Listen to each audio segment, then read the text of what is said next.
I'm Eric Spanberg, in for Mike Collins, and this is Charlotte Talks. Today we're going to market, as in the grocery wars, but before we do that, it's election season again.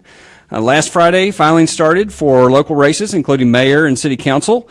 Candidates can enter races through July 21st. We have all 11 council seats, plus the mayor's office, and 6 of 9 school board seats are in play this November. Here to break down the races and the issues are Edwin Peacock, a former councilman and Republican candidate for mayor, and Dan McCorkle, a longtime Democratic political consultant here in Charlotte.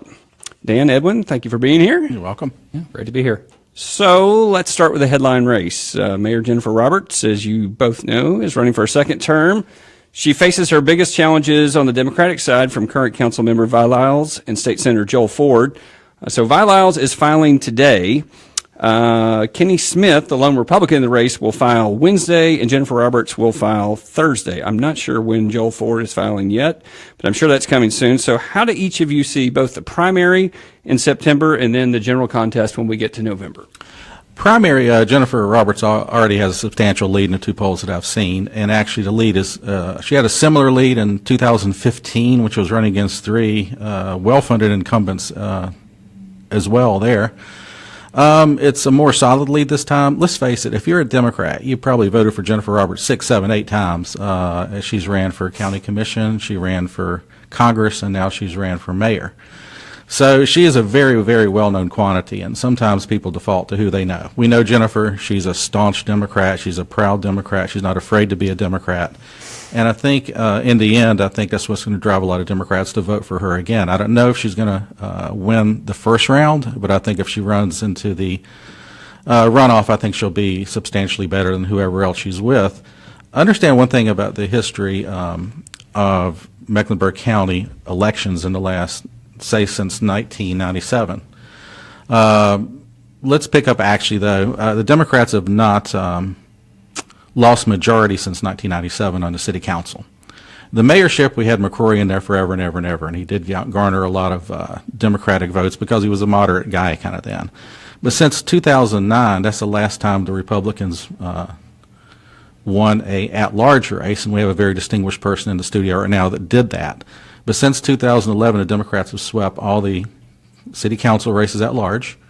We have a built-in advantage with the districts, and since the last time the Republicans won a mayor's race was 2007. We're going to 10 years. The demographics are overwhelming.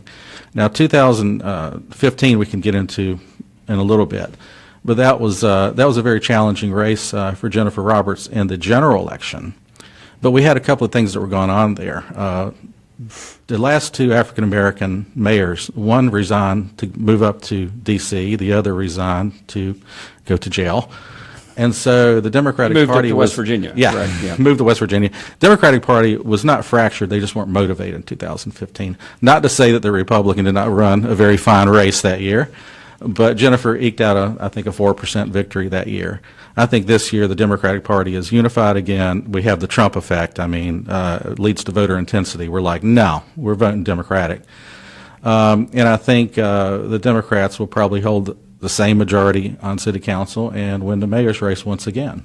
So, Edwin, he referenced you twice there. In 2009, you were the last Republican to win at large, and obviously you ran twice for mayor, and I think it was about, 6 points against Cannon in 13 and then down to 4 points or so against Roberts. So what do you, both from experience and what you're seeing, what will it take for Republicans to fare better this time around? Yeah, I mean, Dan pivoted off of the word history, and I'd like to look at just the history of what our mayors have been really for the last 50 years. When you start with Brookshire, when you look at Belk, when you look at Harris, when you look at Knox, when you look at Gant, when you look at Myrick, when you look at Vinroot, McCrory, out of all of those races, we've never had a first-term mayor be challenged as seriously as what's occurring in this race against Jennifer on the Democratic side, on the side that's in power.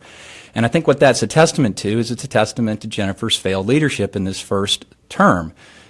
Generally, mayors get their first 2 years to set out their agenda, but this has just been a disastrous first 2 years for her, and that's why she's seeing such serious challengers from Vi and from Joel, who are garnering very large amounts and sums of money, and we'll see what Jennifer posts as far as how much money she's socked away. But I think what you're going to see on this is going to be a referendum election against her leadership. And the three things that I think are going to characterize this is, number one, she played a Russian roulette game with Raleigh that was brought on by the non-discrimination ordinance, which led to HB2, which could be probably political scientists' favorite subject 15, 20 years from now, about one bad decision followed by an even worse decision, which led to a business community being very, very frustrated with what happened in the mayor's office and in the city council. The second thing is that she had a disastrous record of leadership during the riots. Where was Jennifer Roberts during all of that? That was really the real question.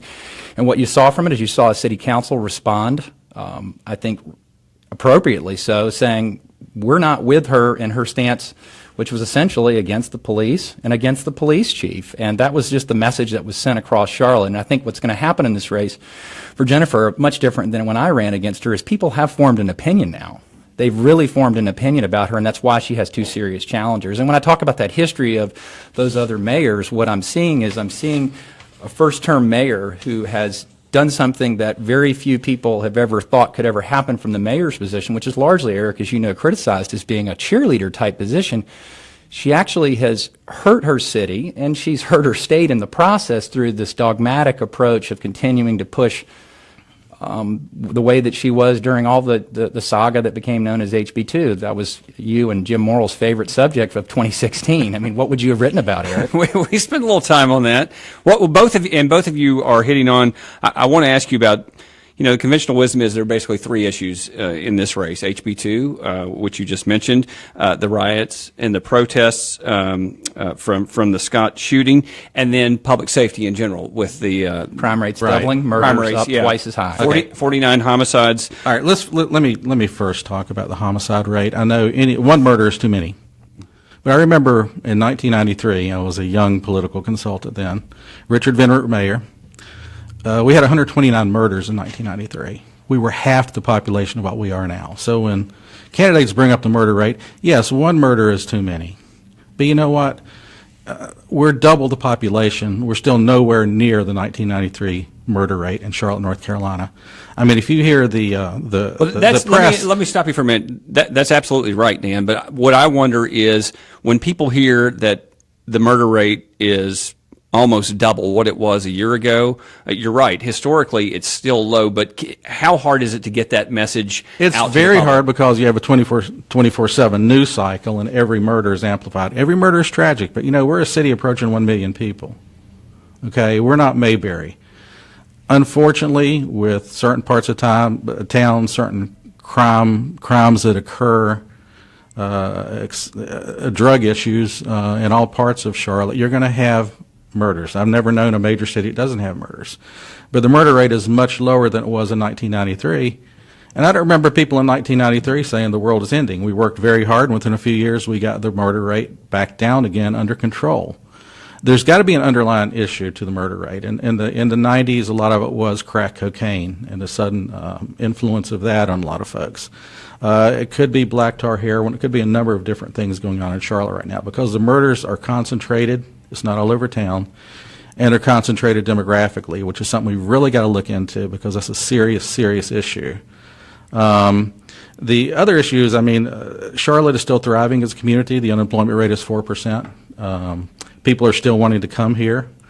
And so another thing I would say is that Democrats want Jennifer Roberts and all Democrats to challenge Raleigh right now. You know what? They're doing things against urban areas. They're trying to, intentionally, it looks like, hurt Charlotte.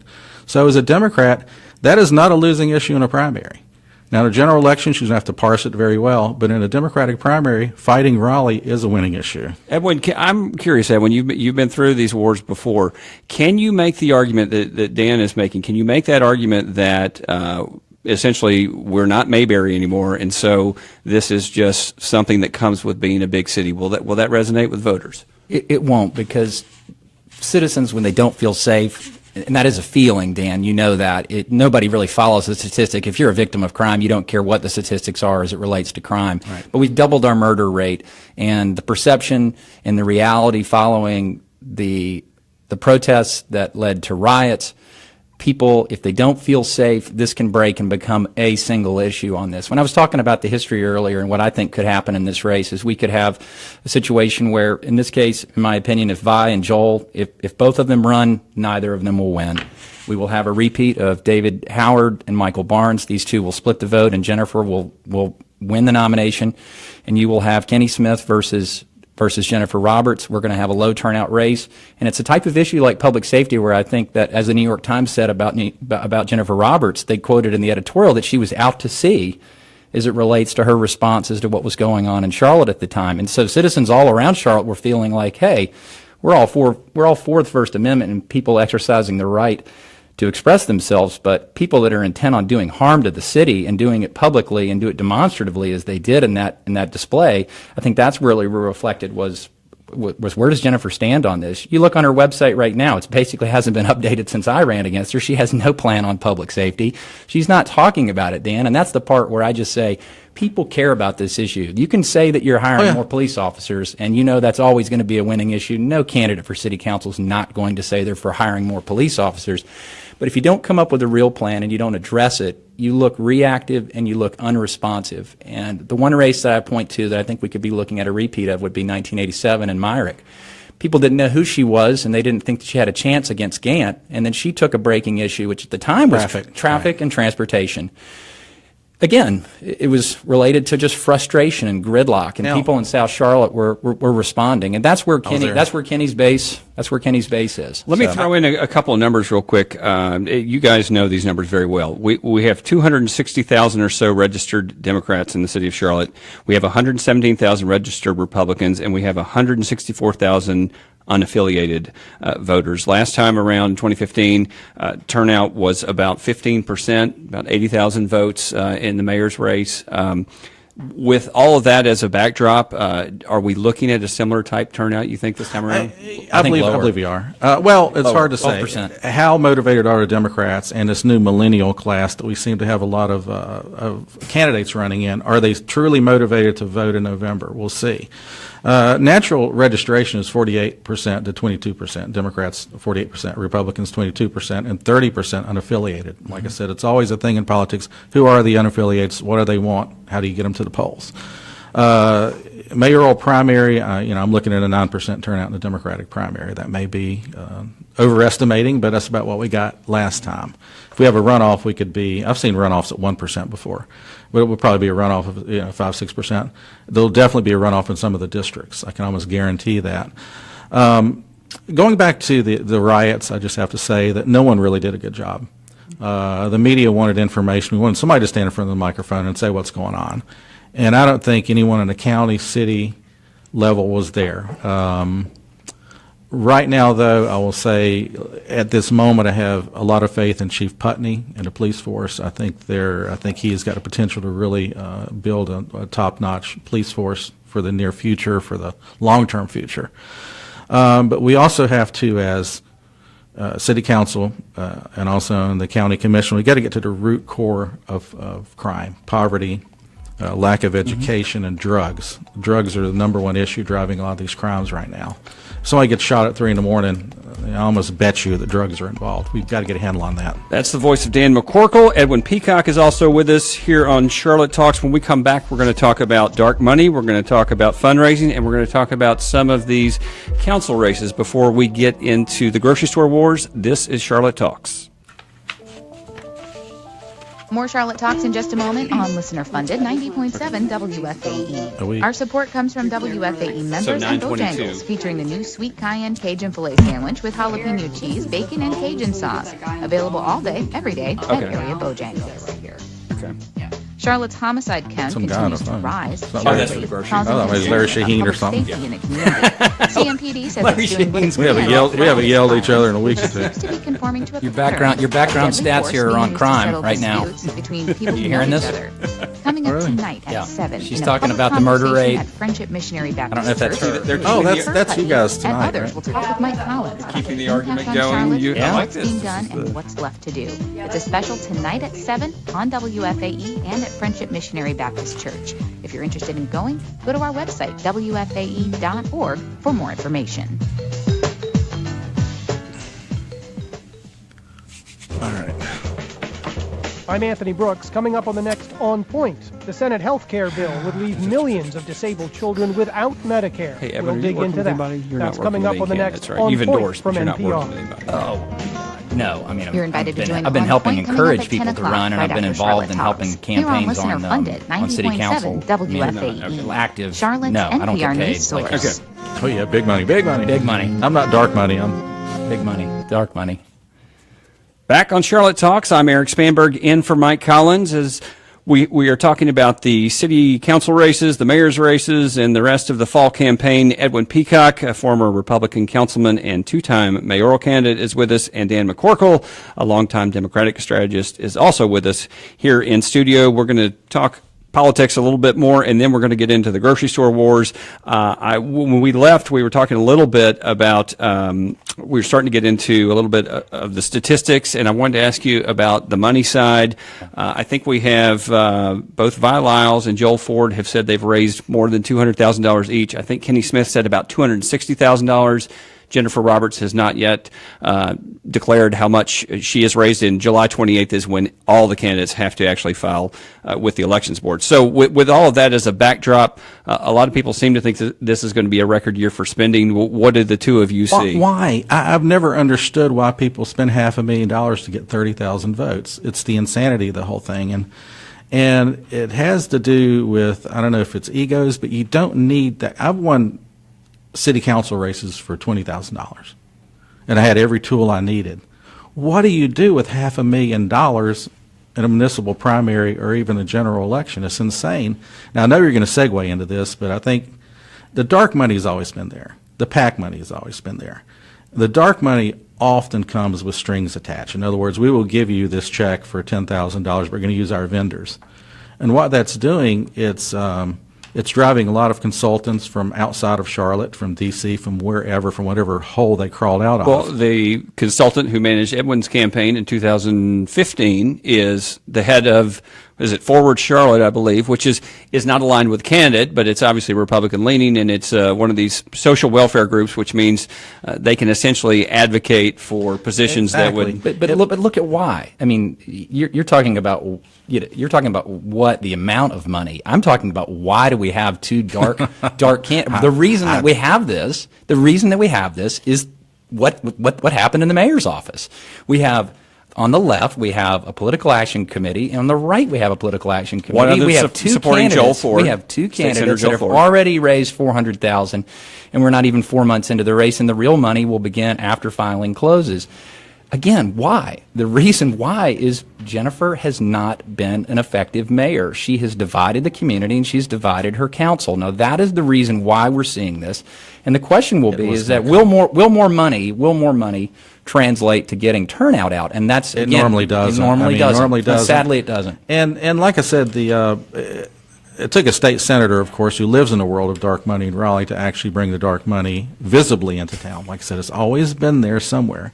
But not direct spending. It wasn't in our race direct. Yeah, but it pushes candidates. People ask how you can spend $50 million in a congressional race down in Georgia that probably has less votes than it takes to win a mayor's race in Charlotte, because suddenly you have this excessive media. Instead of 3 pieces of direct mail, you get 15. I mean, it's just ridiculous, the saturation levels. And Edwin's right. It does not lead to more turnout, or it does not lead to a more quality election. What I'm meaning, are we really discussing issues, or we're just going to attack each other for the next couple of months with dark money, because we have it? Now, we have just a couple minutes left, and I don't want to ignore the city council races because it is very interesting this time around. Of course, we have 11 council members. It's a 9-2 advantage for Democrats, but you have 4 members who will at least leave their current seats. You have Kenny Smith, who's running for mayor, Vi Lyles running for mayor, Al Austin, who's already left, and who is my 4th one, is Dimple Ajmira, who was appointed in January and now will run at large. So exactly. When you look at this, Edwin, there are a lot of new faces. Tark Bakari, John Powell is back. He was within 250 votes of winning on the Republican side. What do you think is going to happen with this next council race? I think you've got a stacked deck on the left with a lot of candidates that are very motivated, I think largely from what we saw in September. They want to see more activity. Dan is correct. They're more millennial based, and I think that's a positive for Charlotte. We need people in their 30s stepping up. On the right, we have a newcomer, Parker Keynes, running at large. Got a very strong number that he'll be posting here coming up soon. You've got Tariq Bakari, who ran in 2009 in my race and ran a very good race in his first election, and is back here after a break, getting back into business and being with his family. And then you've got John Powell, who's running for a second time as well, too. So I think you're going to have a competitive side really on both ends. What's interesting to me is on the Democratic side, you really only see the leadership, assuming that James Mitchell files again. That's the only known quantity that we see on that side. I think there's a lot more interesting things that could occur, and Dan knows that. Dan, before you answer, I want to mention that Dimple Ajmira is a client of yours, and Greg Phipps, who is a District 4 councilman, is a candidate of yours. Any other candidates in the room? Unless Edwin announces today, as we've anticipated. All right, go ahead. I mean, the one thing about Democrats, the way the districts are drawn, just natural demographics of Charlotte, we have a 5-2 advantage. We've had that since 1999. Yeah. So to basically take control, Republicans. 7-2. You're right. No, 5-2 and the 4 at large. So the Republicans literally need to at least win 3, probably 4 seats at large to take control of the city council. So we are secure in our majority. That's just the way demographics are. You know, elections are about demographics and voter intensity. We have the demographics. The thing we got to work on is voter intensity, because, like I said, in 2015 that was way too close for us, considering 2 years previous, actually 4 years previously, Anthony Fox at 67% of the vote. So the speed round question for both of you is, you know, how do you convince people that this is an important election? Because everyone is so wrapped up in the national political debate, and to some extent North Carolina, the General Assembly. So how do you get 15% or better to come out and vote this time around?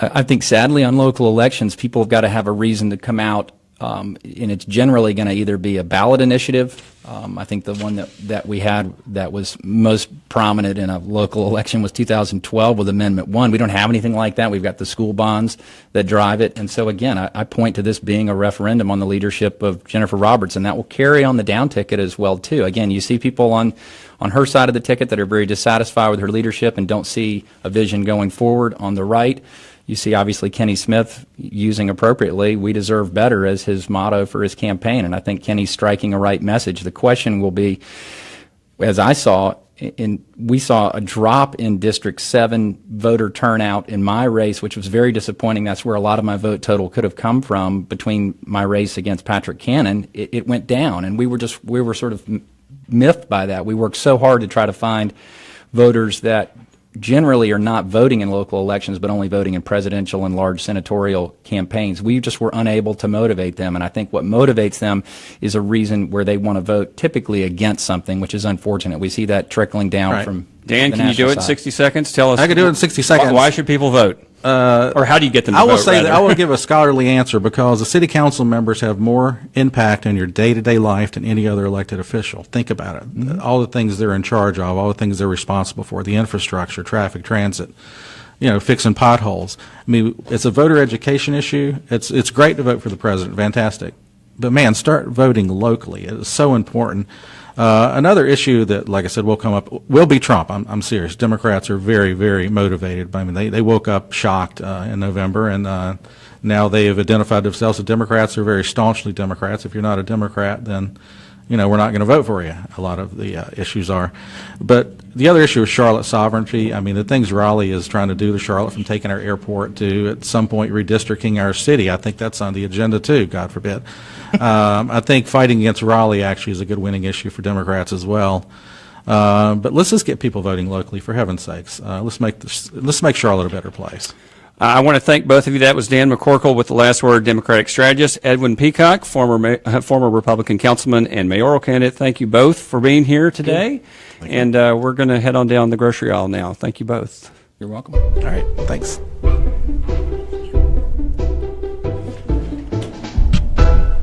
As I mentioned, competition is heating up on every aisle at the supermarket and beyond.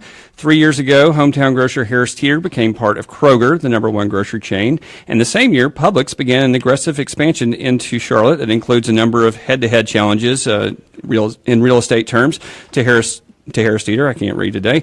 Katie Peralta, who is not running for anything of the Charlotte Observer, is here. And we also have joining us by phone industry analyst Phil Limpert.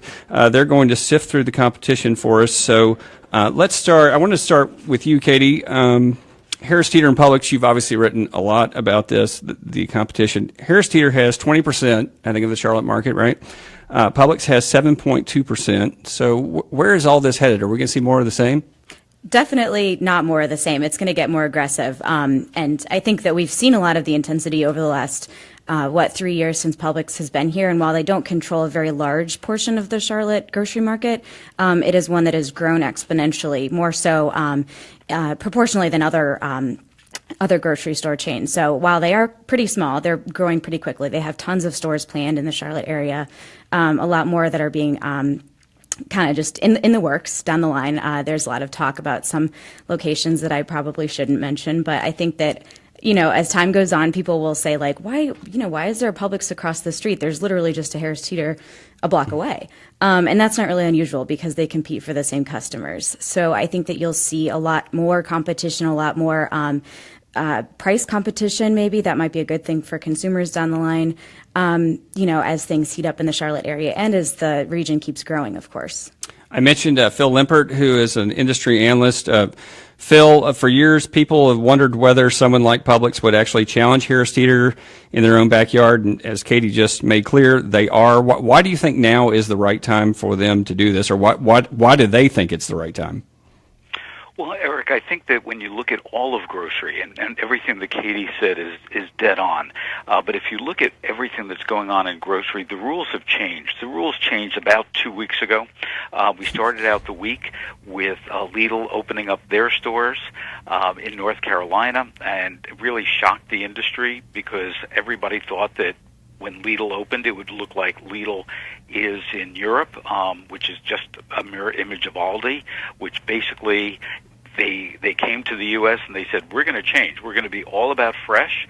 We're going to be award-winning. We're going to be cheap, and we're going to be very glitzy. So that's the way the week started. Then the following day, we saw Aldi announce $5.6 billion investment, another 600 stores that they're opening. Then the day after that, what we saw is Kroger and Costco. Their stock went down, Kroger 18%, Costco 10%. Then on the same day, we had that, infamous profile in Texas Monthly of John Mackey from Whole Foods. And then Friday, Amazon announced that they're going to take over Whole Foods.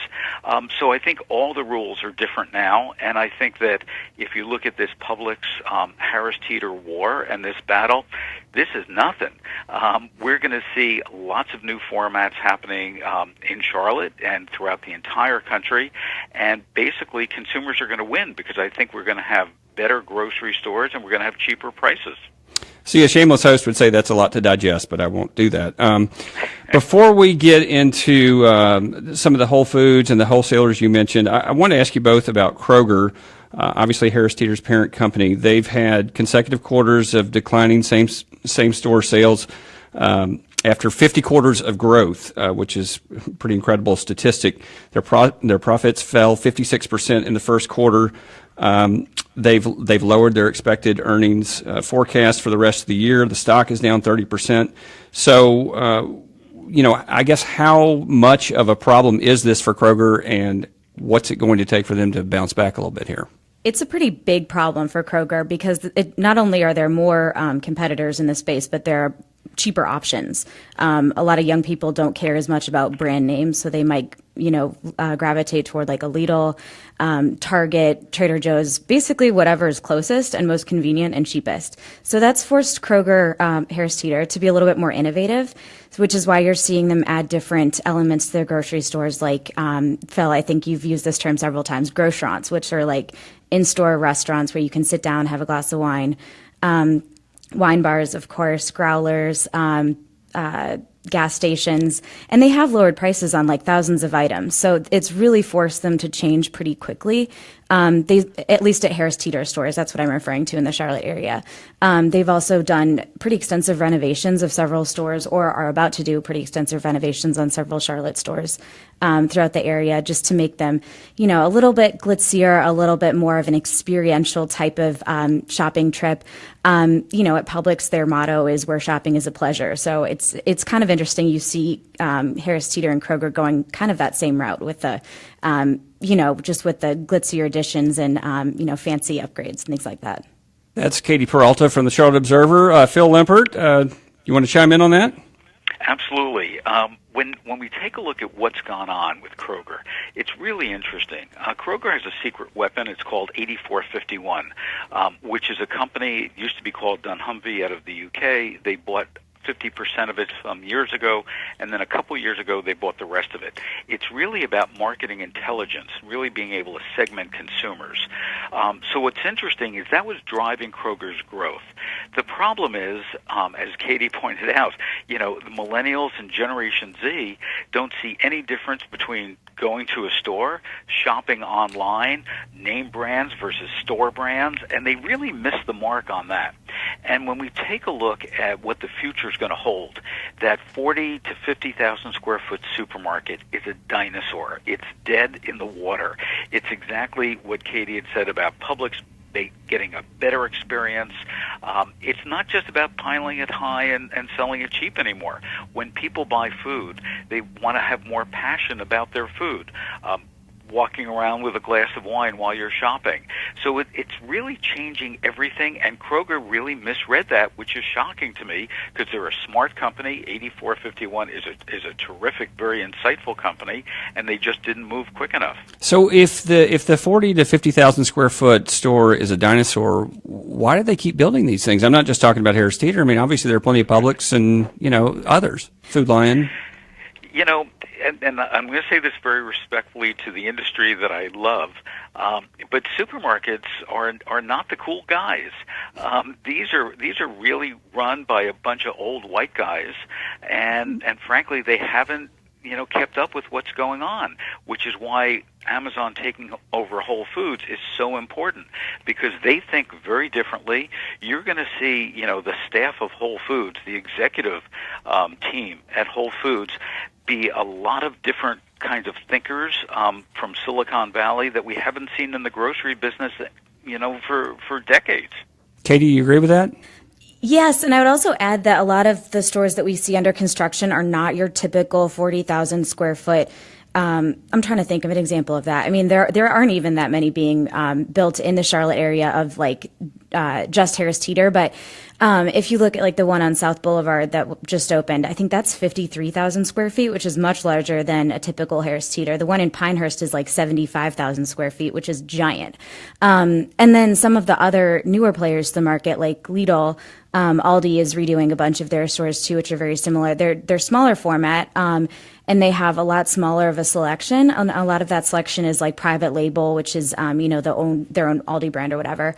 So it's either much more simple and easy to navigate, straightforward, or it's these ritzy super grocery stores, and there's not much in between. So I think that those are the two directions that we're seeing. That was Katie Peralta from the Charlotte Observer. Phil Limpert, an industry analyst, is also with us. We're talking about going to the grocery store with all of the competition heating up. This is Eric Spanberg in for Mike Collins, and you're listening to Charlotte Talks.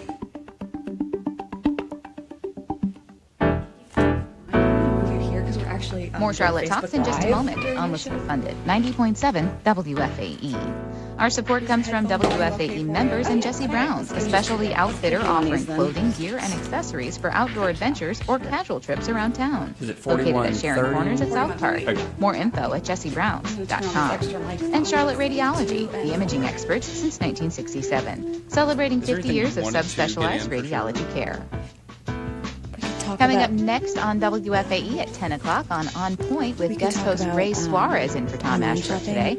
Okay. Disabled children and the Senate health what we plan. expect from Amazon. The Senate health care Yes. bill would leave millions Yeah, I want to get of into disabled Amazon children Whole without Foods stuff. Okay, there we Medicaid. go. The show will dig into that coming up next at 10 o'clock on Point. That's right. Here on 90.7 WFAE.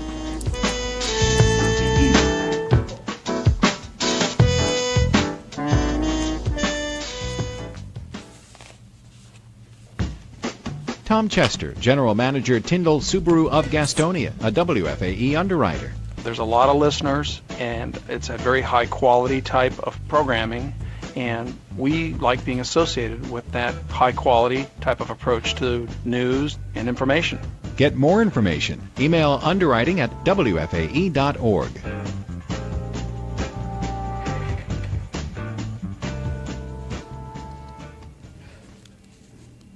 Back on Charlotte Talks, I'm Eric Spanberg in for Mike Collins, and my guests are Katie Peralta of the Charlotte Observer, and on the phone we have supermarket analyst Phil Limpert. We're talking about the grocery wars, and I think both of you mentioned in the first segment Amazon and buying, obviously, Whole Foods and all the speculation about what that $14 billion deal might do to the industry. So, Katie, let's start with you. What do you think this means locally for shoppers in Charlotte? For Whole Food shoppers or for Amazon shoppers? For the overall grocery sector, because it seems like there's such a ripple effect. Sure. So competition is supposed to lead to lower prices, and that might take a little bit, it might take a while to happen. But at the same time, I think if you even logged on to Twitter the day that Amazon bought Whole Foods, you would see people were talking about drones delivering your organic oats and things like that, and all kinds of speculation about what kind of technology Amazon will bring to the Whole Foods market. But I think that there really is something to be said about the technology that they'll bring to delivery and to ordering online. And because Amazon competes with everyone on prices, I think that it's really natural to expect lower prices from that deal, and that's something that's been killing Whole Foods for years now. I mean, as Harris Teeter, as Publix, Wegmans, a lot of the more upscale grocers have gone into organics and natural food. They're kind of trouncing on Whole Foods territory. So Whole Foods has been forced to respond in whatever way that they can, and they did it in other markets with this 365 concept, which wasn't in Charlotte, but it's been met with kind of mixed reviews. But long story short, I do think we can expect lower prices. I think we can expect cooler technology. Whether or not you shop online already for groceries, I think that maybe, some of the things that they bring to market might prompt some people to gravitate toward that. And how long that takes, who knows? Phil, before I ask you for the sort of the broader implications, particularly when we look at labor, Katie, I want to check, there are 3 Whole Foods now and a 4th being built in Uptown, is that right? Right across from our office. Right, Yes. but I mean, are there 3 open right now, is that right? Yeah, I think it's Waverly, South Charlotte, and Huntersville. Yeah, okay, that's what I thought, so you would know better than me. So Phil, what do you think in terms of the broader context for not only what it does with the customer experience, but what it does on the labor side? Well, keep in mind that Amazon has a few things that they're going to do probably right away. Number one, as Katie said, lowering prices. Amazon is known for low prices. They're very efficient operators. So that whole paycheck, symbolism, if you would, is gone. So they're going to lower prices first. The second thing to understand is there's now about 100 Amazon depots around the country that serve, for deliveries. Now, with Whole Foods, they have another 461 depots. So what's going to happen with those stores is, first of all, they're going to put in their lockers. So you're going to see Amazon lockers at all the stores. And second, for Amazon Fresh, for their delivery program, it's going to ramp them up very quickly. Amazon on delivery has had 2 problems: produce and meat. Those are stellar at Whole Foods, so that gets completely eradicated. Also, 90% of Amazon Prime members, who frankly are Whole Foods shoppers, live within 10 miles of a Whole Foods market. So that dynamic is really interesting, both for delivery as well as going into their stores. And then lastly, again, as Katie said, their technology, whether it's from Amazon Go, whether it's drones and so on, you're going to see incorporated. That's going to take a little bit longer to happen, but I think those other things, as far as the lockers go, as far as the delivery goes, and as far as the prices go, those are going to happen relatively quickly, and that's all great news for consumers. Obviously, there's been a lot of talk about the whole labor situation. I don't think people are going to be losing their jobs at all. Certainly, Amazon is very much into robotics, and for their delivery, yes, that'll happen. For their pickup, that'll happen. But they're not going to kill the golden goose that Whole Foods has. Let's remember, even though John Mackey has not done as great as he should have over the past few years, Whole Foods is a great retailer, and now by having Amazon and Amazon's new way of looking at grocery incorporated in it, it's going to be a terrific grocery store. John Mackey, of course, the CEO of Whole Foods.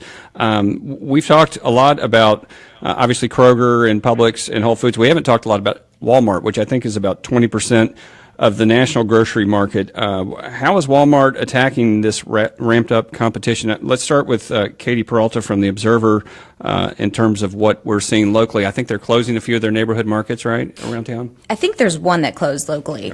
And these neighborhood market concepts are a few years old now, and they at one point were expanding rather rapidly around the country with these markets, and it's basically just Walmart's answer to like the traditional grocery store.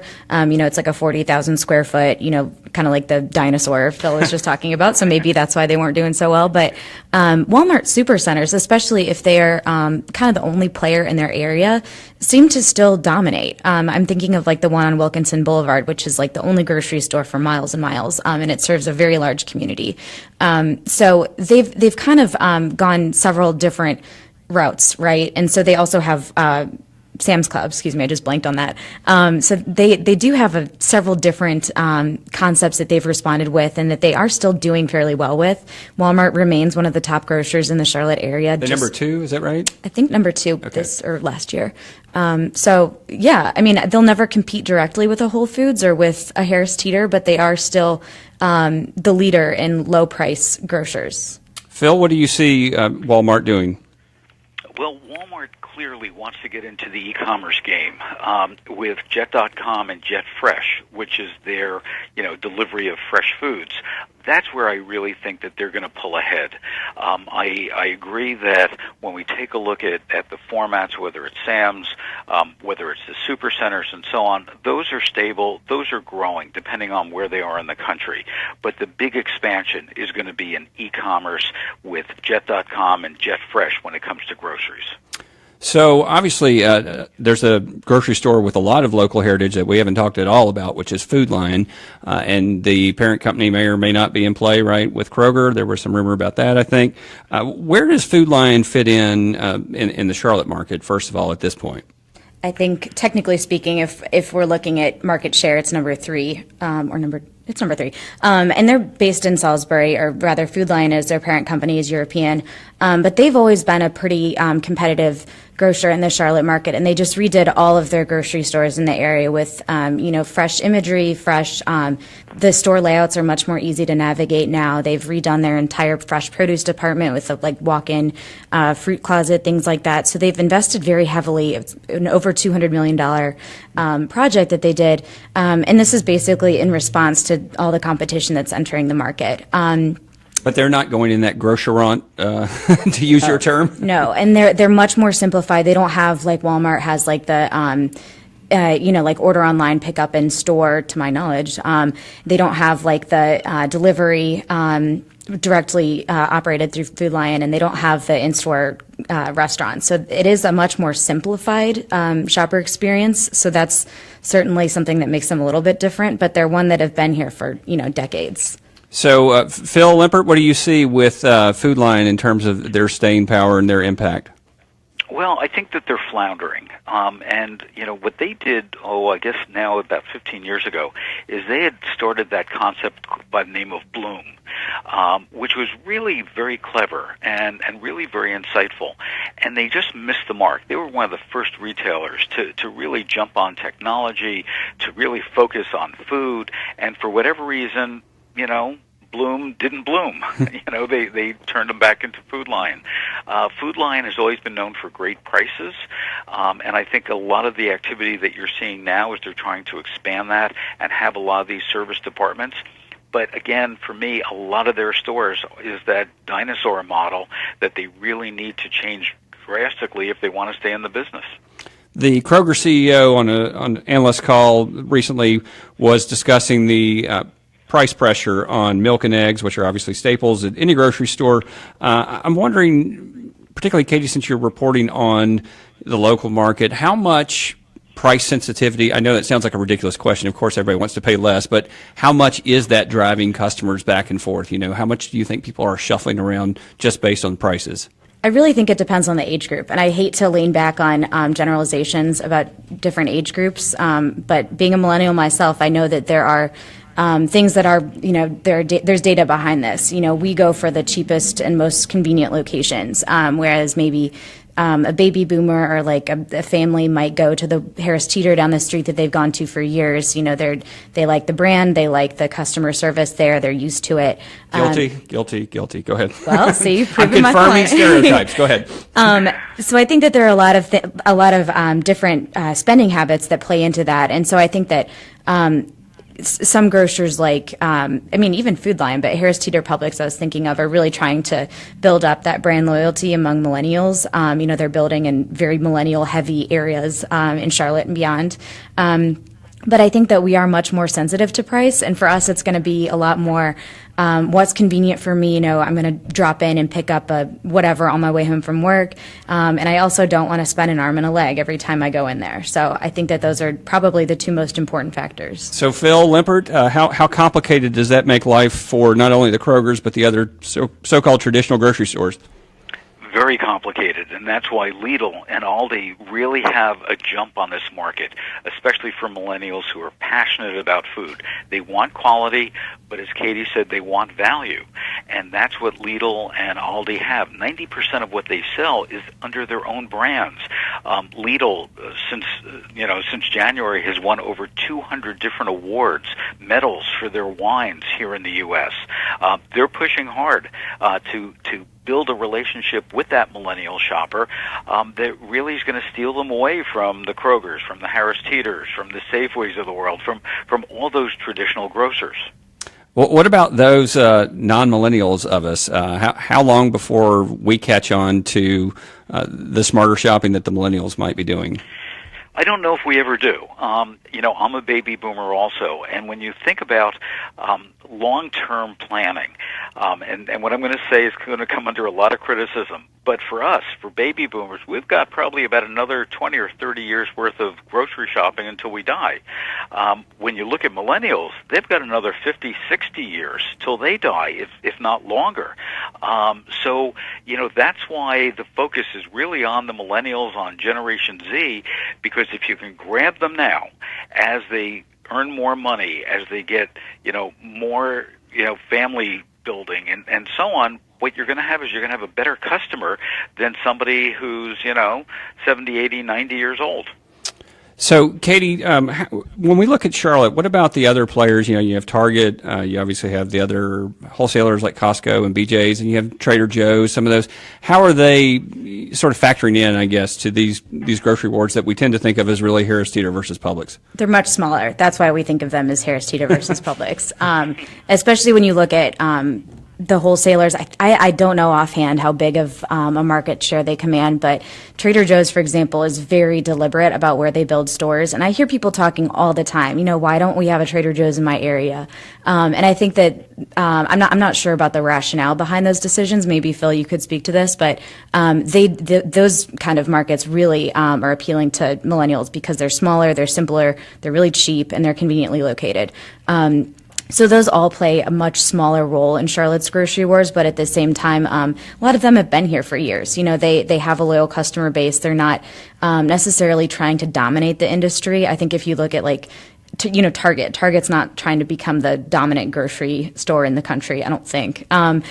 So I think that for them, it's sort of slow and steady, I guess. And then you have somebody like Earthfare, their CEO just did an interview with one of my colleagues, and I think they had just opened their 5th store right in the area. And he was talking about expanding in Charlotte, but is that the kind of thing that Whole Foods worries about? I mean, I know big scale they don't, but in Charlotte, do they worry about someone like that? I think so. They did have a pretty aggressive expansion plan like several years ago. And remember when their stock price was really starting to kind of hit the brakes a little bit, I guess it was last year. We wondered whether some of their planned locations in Charlotte, like the Uptown one, would still open. And by the way, yes, it is. It's almost done. But I think that they are probably going to be much more deliberate about brick and mortar locations. When you look at traditional retail, we say these days that we're probably overstored and overmalled in the U.S.